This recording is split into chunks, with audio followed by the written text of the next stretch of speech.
Débo, Débo, On Débo. va avoir Guillaume Martin, Nathan. Oui, Guillaume Martin maintenant.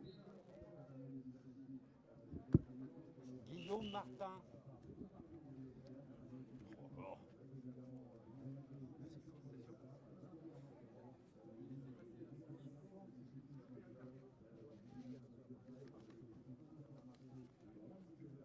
Oui, Alexandre.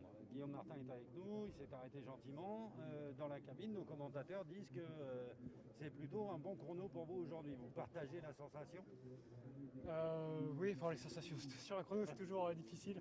Après c'est le résultat à l'arrivée qu'il faut voir. Généralement sur les chronos c'est pas des très bons résultats pour moi. Je vais voir tout ça à froid en fonction aussi de ce que les tout premiers au général ont fait. Mais en tout cas j'ai fait un chrono appliqué, assez régulier. J'avais mes points de repère avec Max Alscheid chez nous qui est un spécialiste du chrono. J'étais à peu près dans ses temps. Donc oui c'est un chrono qui est encourageant pour la montagne qui arrive. Justement, j'allais vous en parler. La suite de votre programme, il a perdu un peu trop de temps sur un. C'était quoi? Un incident mécanique, hein, c'est bien ça? C'est ça, oui, c'est le dérailleur qui était bloqué sur une toute petite vitesse, sur des braquets de montagne alors qu'on devait aller à 50 km/h. Donc évidemment, j'avais les jambes autour du cou et c'était impossible de pédaler. Donc c'était très frustrant de perdre 1 minute 30 comme ça, alors que j'étais dans le bon coup, j'étais vigilant mais dans la bonne bordure. Et voilà, fait de course, ça arrive. Hein. Et, Du coup, les ambitions, ça devient donc les quoi? ambitions, à la base c'était plutôt le général et puis une étape en deuxième. Je vais peut-être réviser l'ordre de mes priorités et en priorité donc viser une victoire d'étape sur les 4 jours qui restent. Et puis si je peux me rapprocher au général, je ne vais pas m'en priver aussi bien sûr. L'équipe est en bon état mental, j'allais dire. Brian a failli gagner hier. Tout ça est très encourageant, je suppose.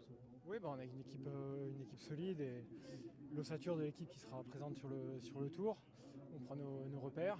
Il y a Yannis Aguirre aussi qui est dans le coup et qui risque de faire une belle fin de semaine aussi. Donc on a plusieurs belles cartes encore pour la fin de semaine. Ouais. Merci beaucoup. Merci. Qu'est-ce que vous pouvez nous dire sur le parcours? Quelles étaient les principales caractéristiques?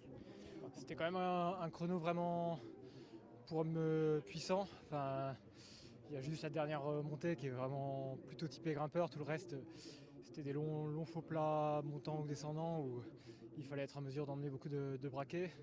Pas tellement mes caractéristiques, mais je me suis débrouillé au mieux dans ces conditions. Et voilà, un vrai chrono pour spécialiste. Dans quel état d'esprit vous l'avez abordé, sachant que vous avez perdu du temps au général?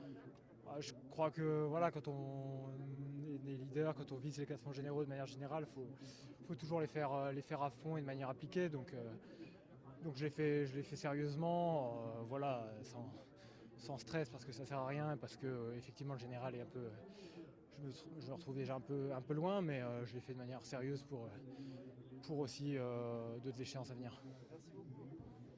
Merci.